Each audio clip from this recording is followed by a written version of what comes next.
Hey everybody, welcome back to an episode of the 3 Count. Wrong show. Pay per review.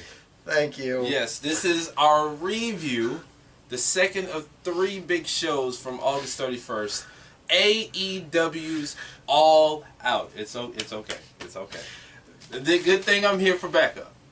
The past 2 videos I got it right. Then I screwed up on this one. Yeah. Whatever. I'm not perfect, but I am the greatest second place predictions champion, United States of War Machine, MJ. And I'm Rodimus Prime. Who is hard to look at.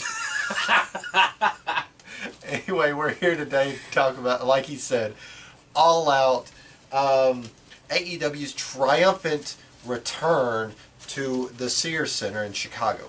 Yes, they will be back at the Sears Center the day before Thanksgiving Eve on November 27th. For Full Gear? No, for TV. Oh, TV, right. Yeah, okay. Full Gear is November 9th. In Baltimore, right? I think so, yeah. Because I know they're having StarCast 3? 3, 4? StarCast 4. Yeah, StarCast. This was 3. Yeah. Yeah, they're having StarCast 4. Ahead of Full Gear. Yeah, Full Gear is 3 days. 3 days after TV, which is on the 6th, and then they'll be back in Chicago the day before Thanksgiving, November 27th. Yeah. So anyway, but yeah, this show was. I don't know what to say about the show. This was excellent. It was better than the past 2. Yeah. Double or Nothing, we all know how great that was. Fyter Fest was good.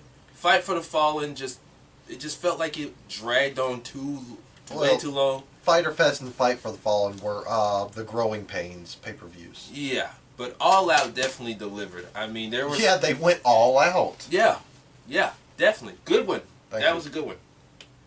But we had some surprises, some spectacular moments that we shall not forget, so on and so forth. But as we mentioned, this was from August 31st at the Sears Center in Chicago, Illinois. Spoiler alert, CM Punk was not there. No, but he was at StarCast. Yeah. See, I knew he wasn't gonna pop up at AEW. Yeah, well, he even said at StarCast he wasn't going to be there. That's why I said hard no on the preview. Yeah. Anyway, we're going to start off with the buy-in. We had 2 matches on the buy-in. We had a 21-woman casino battle royale. The winner would go on to AEW on TNT, their very first show in DC, to compete for the AEW Women's Championship. Yep. We had a whole host of special names, including Tenelle Dashwood, the Joker, Mercedes Martinez, which, yes. Who got an astounding ovation. Of course, we got my pick, Queen Bee herself, Bea Priestley. Jazz, ODB. That surprised me that they busted out ODB. I was not expecting ODB because I'm like, I haven't seen her since Ring of Honor, and that's been like years ago. Yeah. Where has she been? But it was good to see her. Like you mentioned, Bea Priestley. Shawza McKenzie. Yeah, Britt Baker. It was a whole list of others. Yeah, Nyla Rose. Yeah, a whole slew of others. But the aforementioned Nyla Rose was an absolute juggernaut. Forget being a beast. She was a juggernaut throughout this whole thing. Yeah, and I really liked how they made her look strong, like the dominant force in this battle royal. And I had picked Britt Baker, but I wasn't mad that Nyla Rose won. No, they booked her perfectly in this. Yeah. Nyla Rose, as we mentioned, got the victory. I didn't see a time limit for this. Well, yeah, time limit, but I gave it a 2 out of 5. This wasn't as fun as the prior battle royals. Yeah. But it was enjoyable. Yeah, I mean, it wasn't bad, it wasn't great, but it was kind of in the middle. Yeah. Next, we had a phenomenal and spectacular tag team match as Private Party took on Angelico and Jack Evans. Angelico and Jack Evans from the heavens. Yes. This was a spectacular tag team match. I enjoyed this match from top to bottom, bell to bell, pillar to post. This was just incredible. You got 2 of the best tag teams in All Elite's tag team division. They're fast-paced and disgustingly athletic. Right. And like we mentioned on the preview, All Elite Wrestling's tag team division is just stacked. I mean, you got these 2 teams. You got the Young Bucks, Lucha Bros, Dark Order, so on and so forth. And we got another team that we'll bring up later on. Yes. But this just proves how good tag team wrestling is. I mean, they put on a show for the time that it had, and we might as well say it delivered. Yeah. Private Party got the victory in 10 minutes, 35 seconds, 3 out of 5. After the match, however, Angelico and Jack Evans were not satisfied with their defeat as they went heel and beat down Private Party. Yeah, I can dig a heel Jack Evans and Angelico. No, we need a heel Jack Evans. Yes. He was so good in Lucha Underground. Jack Evans, he can fit either role for me, but I'd rather him go heel. Yeah, because he does a lot of trash talk, and it's great. Yeah, like you said, especially in Lucha Underground. Yeah.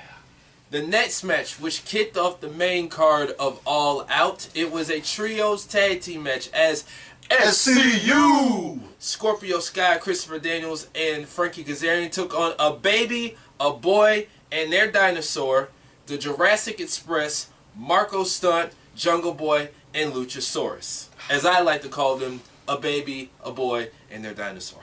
Can we just say, superstar of this match, Luchasaurus?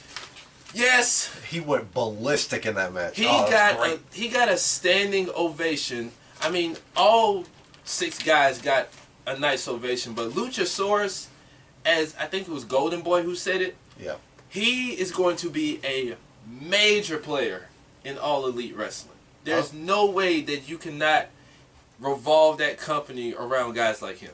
Oh, no doubt. Fun fact about Luchasaurus, he was almost the Braun Strowman of the White family. What? Yeah. Wow. Yeah, he was going to be the 4th guy, but he racked up injuries and they passed on him. Then they released him. I think he's mentioned something about that in an interview. Yeah. But WWE's loss is AEW's gain, and he's blowing it out the water right now. Yeah. I mean, for him to be as freakishly tall and as big as he is, doing moonsaults and all this type of stuff, it's just mind-blowing to see another big guy doing stuff like that. Not to mention, he's pretty good on the mic. He is. Yeah, because his little bit on being the elite this last episode, even though it was silly because he was talking about representation of dinosaurs in the media, Yeah. it was still really compelling. And you know what? I enjoy it. I enjoy his shtick for what it is, and it works for him. It fits him perfectly.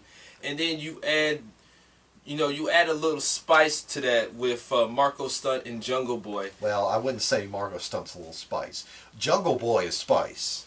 Well, what would you call Marco Stunt? Human crash test dummy? Well, that is. Because, I mean, they fling him around like he's literally nothing.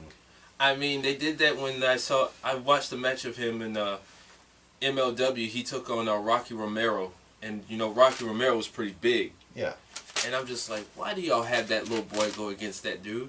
Why? At All In's Battle Royal, they were just chucking him around. Jesus Christ. But this match was incredible. It definitely was one of the best matches of the night. However, SCU gets the victory, 11 minutes, 45 seconds, 4 out of 5. And immediately after the ring bell hits, I think it was either Daniels or Kazarian was checking on Jungle Boy. It was Daniels. Yeah, they were immediately checking on him, make sure everything was good. And I really did like the sportsmanship that they showed to the other team. That was real cool. Oh, yeah, because SCU, they're the grizzled statesmen. Yeah. I wouldn't say they're young, but they are veterans. Yeah. Oh, well. I think they mentioned like 60 plus years combined in the business. Oh yeah. That's a long time. Next we have a dream match, if you will. It was the Bastard Pac taking on the cleaner Kenny Omega. That's one of the things I miss about Defiant Wrestling. Yes. Every time Stevie Aaron would announce Pac, he would yell the Bastard Pac. Yeah. Oh, it's so good. Especially when he came out against that match with David Starr. Yeah. He just yelled, the way he said Pac's name, Pa! I'm like, whoa, so dude. Good. I mean, I liked it, don't get me wrong, but it's just like, But yeah, I felt this was weird placement on the card for this match. Yeah, because like we said on the preview, you would think the 3 matches that are advertised would have been back to back to back. But I didn't have a problem with spacing it out. Well, I mean, no, I got no problem with spacing it out because, you know, you don't want 3 or 4 big matches back to back to back while fans are trying to collect themselves. It's just, you have this, one of the biggest matches on the card, go second. It was, yeah. I'd at least put it, you know, halfway through the show, maybe, you know, kick off the second hour. Yeah, because on the main card, overall, it was fourth, but on the main card, it was second, but overall, if you look at it, it was fourth. Yeah. Well, I mean, I'm counting the main show. Yeah. But that just begs the question, if Mox and Omega had gone ahead, where would this match have placed? I think it would probably, let's see, there were 8 matches on the main card. I would have said probably 5th on the card. I would have said second to last, considering they've been hyped it up for almost a good half year. Yeah, I mean, but this match was great. Oh, this match delivered. I've got no complaints with this match. It's just it felt a bit weird having it, you know, second the show. Yeah, I mean, both guys were just doing their thing, and like not Golden Boy, what's the other one? Excalibur. He kept mentioning how Kenny Omega kept failing to capitalize on big moments. Yeah. And he did just that. And you saw, you know, he was trying to ground and pound on Pac a bit, but he kept failing to capitalize on big moments when he should have had him beat. And Pac just basically countered whatever he was doing. And because of that, he got the victory. Put him to sleep. Put him to sleep with they called it the Brutalizer, but it was a standing Rings of Saturn. Yeah, and Kenny did everything he could to get out of that, but it wasn't enough. Pac got the win by submission, 23 minutes, 20 seconds, 3.5 out of 5. The next match was a Crackle Barrel crash. It was between Darby Allin, Jimmy Havoc, Joey Janela. I'm glad I called this no disqualification. Boy. Where do we begin? Let's start with this one phrase that sums it up perfectly. This was batch crazy. It was mother effing insane. I mean, from everything that they did, from tying Jimmy Havoc up with tape on the chair, putting thumbtacks in his mouth, and then duct taping it. Jesus Christ. To Darby Allin doing a coffin drop with the Crackle Barrel barrel. Then him doing just beating up Janela and Havoc with a thumbtack skateboard. That coffin drop with the Cracker Barrel, I literally went ape-ish. Like, I just lost it. I'm like, dude, are you serious? How are you still standing? Now, bruh. I heard somebody mention that these guys are probably doing it because, you know, doing insane stunts. These young guys are doing insane stunts like this because Will Ospreay has the formula down. Yeah. Do crazy-ish first couple of years of your career, and then just slowly start to progress away from that. That probably would happen. Yeah. But yeah, this was just balls to the wall nuts. They were beating the hell out of each other with everything and anything that could be. I would have been surprised if they just flung a kitchen sink out of nowhere. Jesus Christ. I don't know how many tables were involved throughout this whole show, and we'll talk about the ladder match in a bit. But this match was just, it was just effing insane. It was painful to watch at times too. And Jimmy Havoc got the victory in 15 minutes, 4.5 out of 5. With the Acid Rainmaker. With the Acid Rainmaker through a barrel. Through a barrel. Jesus. How many people have been put away on a barrel in professional wrestling? That is a good question. Joey Janela's the first that we can remember. Yeah. The next match was a tag team match where the winner got a bye in the tag team title tournament. It was the Dark Order taking on Best Friends. Now, anyway, I don't remember anything too outstanding about this match. It was a decent match. I felt like this was one of those matches where it's like, okay, I wouldn't necessarily call it a cooler match, It was just like, okay, I gotta catch my breath because it's a catch your breath match. That's all it felt like. It's just like, okay, I gotta breathe for a second because the match before this one just really, it like snatched my soul and I gotta get it back.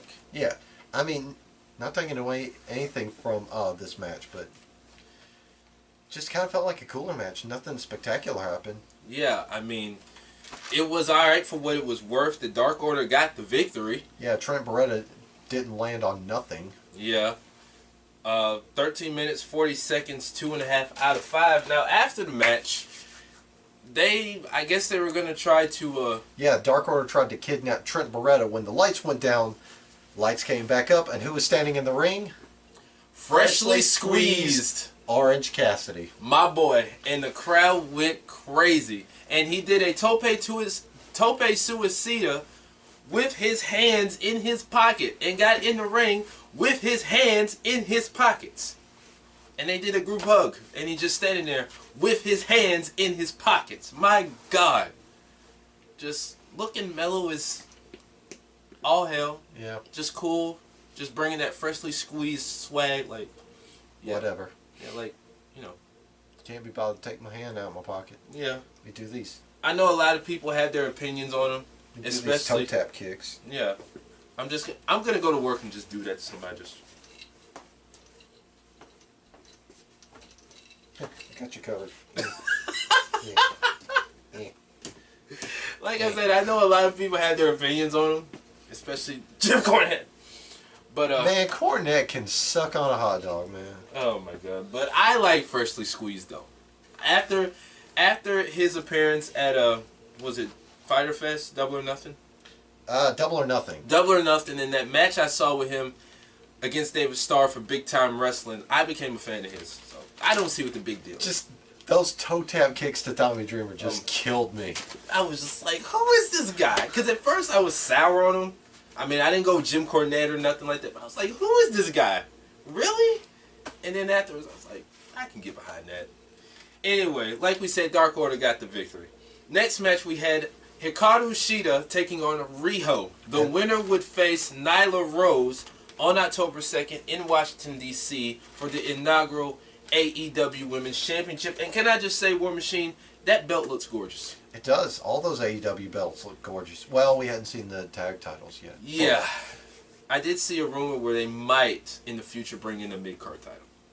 I mean, they've got a wealth of talent, so why not? Yeah. But this match was, it was alright. Yeah. I gotta say, Hikaru Shida, she's pretty cute. Yeah. Yeah. She's very pretty. Yeah. But, take nothing away from their talents. They're both incredibly talented ladies. Yes, and they did the best they could with this match. This was a really decent match for what it was worth. I believe Riho won with a roll-up.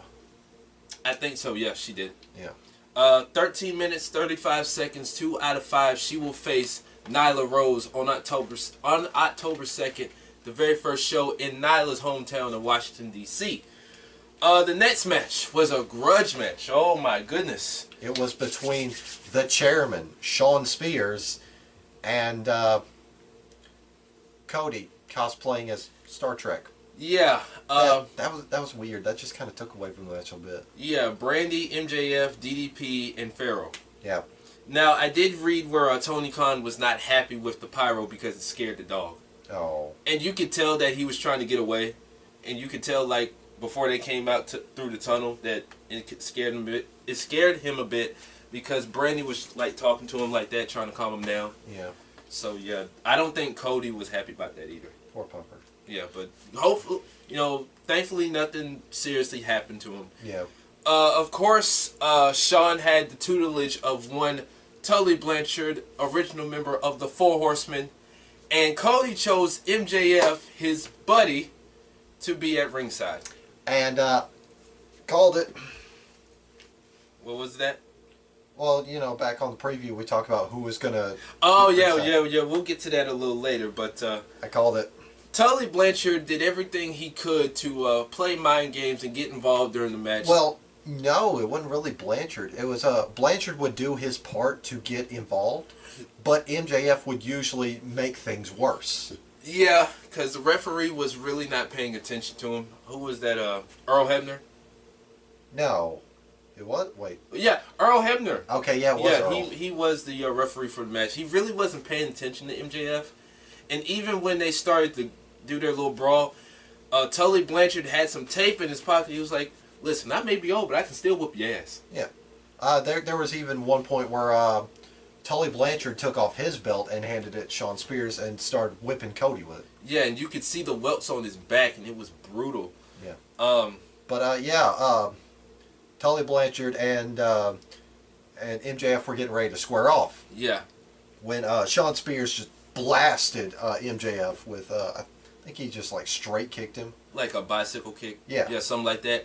And then as they were battling on the outside, being Tully and MJF, who walks down to the ring? Arn Anderson, one of the most underrated talents of all time. And he hit him with that double-A spine. I got this. Okay. I'd do it justice more than you. That double-A spine buster. As soon as he hit it, you know what I said? I said, spine buster! It's still the best damn spine buster in all of professional wrestling. I flipped my shit when he marched his way down to the ring. He had enough. He hit Sean Spears with the best spine buster in the world. I flipped when he hit him with the spine buster, and the crowd just went crazy, like you said. Yeah. And he just looked at Tully like, nope, not tonight. Not tonight. And Tully's just like, bruh. He's just like, dude. Come on. 4 Horsemen. Bro, Bro. what's up? My only problem about that sequence was when Arn went through the right side of the stage, Yeah. Tully went to the left. Like, you would have thought he would have went to the same side, but I was like... It's probably because they're doing heels go left, faces go right. Well, yeah, but I just found that to be weird. Yeah. But anyway, Cody picked up the win with the Crossroads. And he won in 16 minutes, 20 seconds, 3 out of 5. Yeah, it was a pretty good match. Arn Anderson's what icing on the cake. I did like those contests that Sean wore, though. Oh, yeah. Those were dope. Next, we had an Escalera de la Muerte match. I got this. You sound so horrible when you try it. What? When you try Spanish. It sounds bad. Escalera de la Muerte. See? I'm great. Anyway, a ladder match of death for the AAA Tag Team titles. Los Ingobernables de Japón. I can say that too. Yeah, but you don't put an accent on it. Yes, I do. Oh, yeah, let me hear it. Los Ingobernables de Japón. Sound like you said they have porn. No, I said de Japón. Whatever. Anyway. I do it better than you because I can drop the bass in my voice. Anyway, I'm going to make you upset because I'm going to translate No Holds Barred in Spanish and say it just to mess with you. Okay, we'll say it then. I said translate. I don't know it right now. Okay. I didn't study Spanish in high school like people. Anyway, it was an Escalera de la Muerte between Los Young Bucks. The Young Bucks taking on the Lucha Bros. Cero miedo. Oh my God. Anyway. War Machine, bro. Dude, I'm at a loss for words for this match.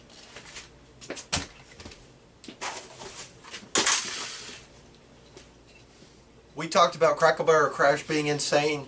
This, by far, was the most insane match of the night.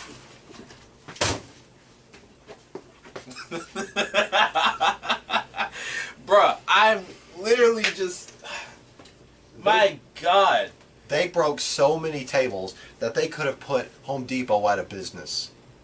Anybody that sells a table, any place that sells wood, basically went out of business that night. Yeah. Because, I mean, Meltzer gave this 5.25, but golly, if we did a scale out of 10, it'd break the scale easily. Yeah. This would get an ECW 10 by a landslide. Oh my God.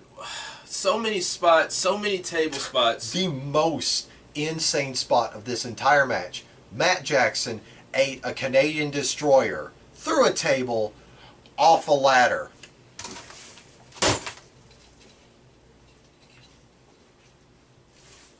I'm done. Yep. He ate all of that. How in the hell is this dude still walking? How the hell does he have a neck? How Are any of these guys walking? I mean, being the Elite, the Young Bucks talked about this, and I think it was Nick. He said his wife told him, "You need to call your mother now." His mother was damn near scared for his life. Yeah, Nick said that. He said referee Steve Knox. I think so. Yeah, one of their friend refs basically hugged him and said, "Don't you ever do that again." Yeah, and even they got a call from Jerry Lynn. Yeah, Jerry Lynn is just like, "Are you okay? Don't do that again." Yeah, he was like, no, he said, "We're good." He was like, "Good? How the hell are you still walking? Don't do that again." And they were like, "Okay, that's the last time we'll do that again."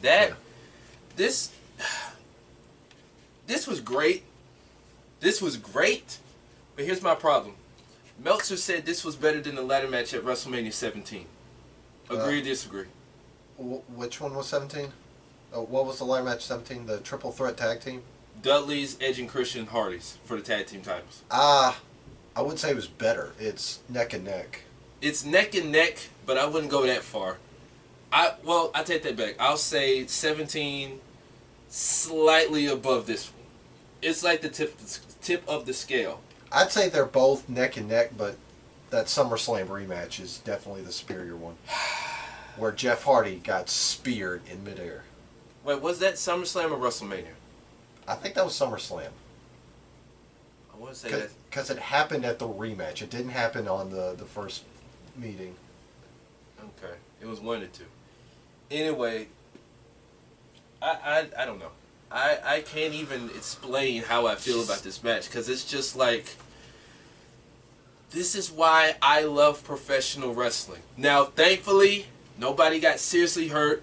I thought Nick was going to get hurt when he lost his balance on the top rope and went through that table. Yeah. Because I was like, oh, Jesus, he is going to have a broke neck. But thankfully, nobody got hurt.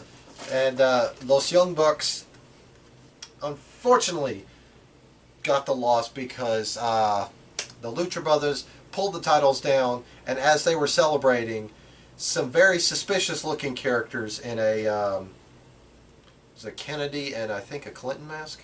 Yeah. Yeah, basically reminiscent of Point Break, came in, took out both the Young Bucks and the Lucha Brothers before taking off their mask, and they were Ortiz and Santana. Yep. The formerly known as Name Redacted, we're just going to call them Team Point Break for now. Yeah, because apparently they can't use their other name because that's property of their former employer. Yeah. So yeah, that was definitely a surprise, because there was a lot of rumors of where they were going to go. WWE, AEW. It's a good thing they chose AEW. Not that I'm saying WWE would do them wrong, but AEW is so the right fit. I'd say they would have a good run in NXT before being bumped over to the main roster. And sitting in catering all day? Yeah.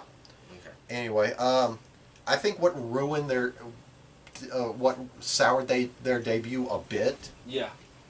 Is after they got taken out, they went to the back, and then the Lucha Brothers were helped up. You know, the camera stuck on all four men as they were, struggling to get back up. Yeah. And it was like 2 or 3 minutes after they got laid out. Yeah. It's kind of like, no, just keep them laid out for a bit longer. Yeah, it was just like, okay, Lucha Bros are up celebrating, that's cool, but it's just like, yeah. Yeah. Anyway, they retained the AAA Tag Team Championships in 21 freaking minutes. 21 minutes even. 5.5 out of 5. Yeah, I did that by accident. Yeah, I did that by accident. You dummy. 5.5 out of 5. Anyway, we finally get on to the main event of All Out, the meat and potatoes of the match.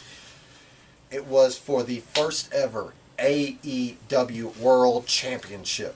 It was the Hangman, Adam Page, doing cowboys, riding a horse into the arena. He finally got his horse. He finally got the horse. Taking on Y2 Jericho. Yes. I guess now he is All Elite Is Jericho. I could go with that. Or Tuesday Night Jericho. I don't know. Anyway, this was a pretty damn good match. It was. Yeah, it wasn't a Jericho of old type match because he's slowed down. He's become more of a brawler. Yeah. But it's pretty good for what it was.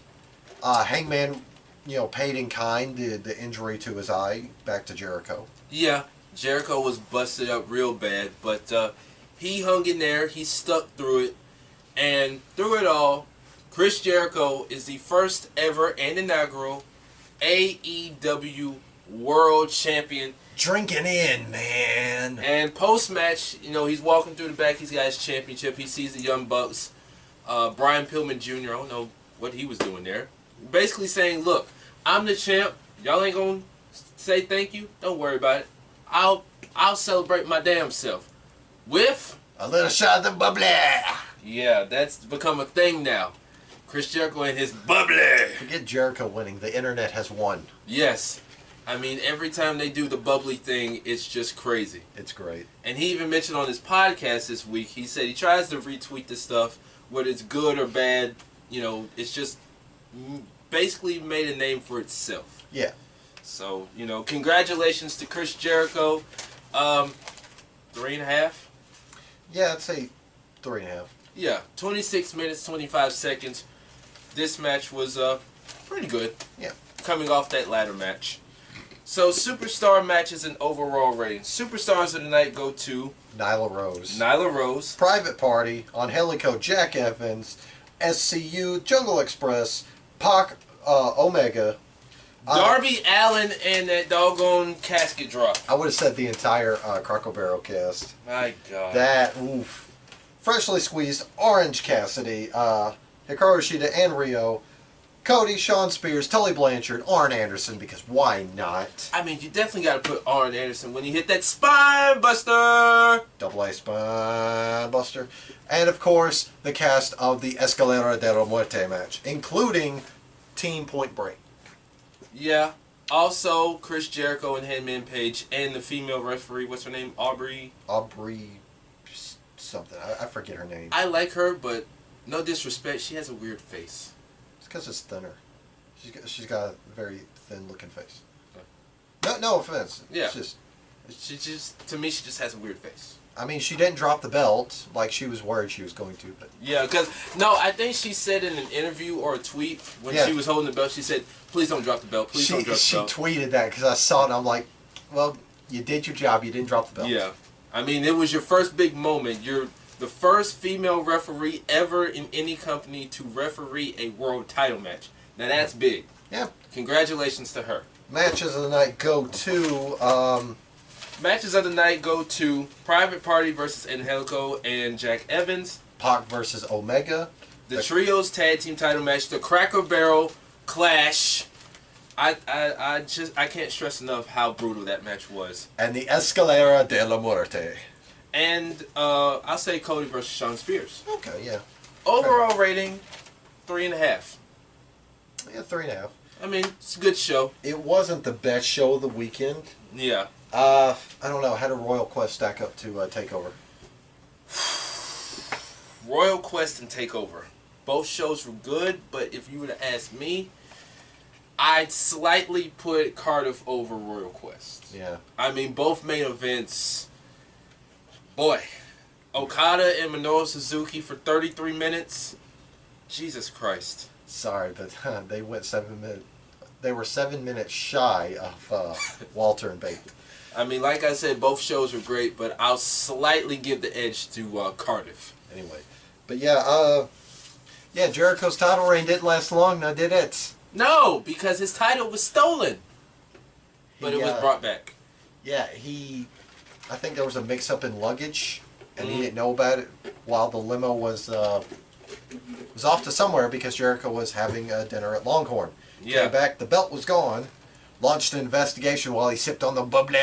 Yeah, a lot of people thought this was a work, but this was a real thing. He literally filed a police report. And the person who found it was going to put it on eBay. But the belt itself cost $30,000 to make. He only got a $200 reward. Oh well, that's what you get for thinking about putting it on eBay. Anyway, but yeah, I thought it was a work. That's how they were going to introduce somebody. Credit to Primetime, they actually played off of this. Yeah, they actually did a pretty good job. You know, like we said, this was a real thing. Jericho did really file a police report, but luckily he got his belt back because he has to defend it the 3rd week of AEW on TNT. I know the belt's going to be defended on TV. I want to say the 3rd week. Who's his first challenger? I don't know. Oh, okay. I know they mentioned that Cody's going to face him at Full Gear. At Full Gear, yeah. Yeah. So I don't know. Anyway, yeah, a good show. As we mentioned, AEW on TNT. Wrestling is back on TNT. Were they no drama apparently? Yes, I mean Wednesday is going to be wrestling night going forward. Oh, it's Wednesday? I thought it was on Tuesday. Wait, when's October 2nd? Oh, Wednesday. My bad. Yeah, Wednesday. Yeah, Wednesday is going to be wrestling night. Wednesday is also going to be Jericho. Yes. There we go. All right. Wednesday is good one. I've redeemed myself. Yeah, so it's a lot going down on Wednesday after next week and beyond. So yeah, AEW, their very first show on TNT, will be in Washington, D.C. So yeah, like we said, a lot going down. So that is our review of All Out. War Machine, go ahead. Yep. If you love his opinions, but, you know, hate staring at his hard-to-see face, he has a podcast, Prime Talk with Rodimus Prime, on the CastBox app. Yeah, not PodCloud or Soundbeam. Or, damn it. What's the Apple subscription?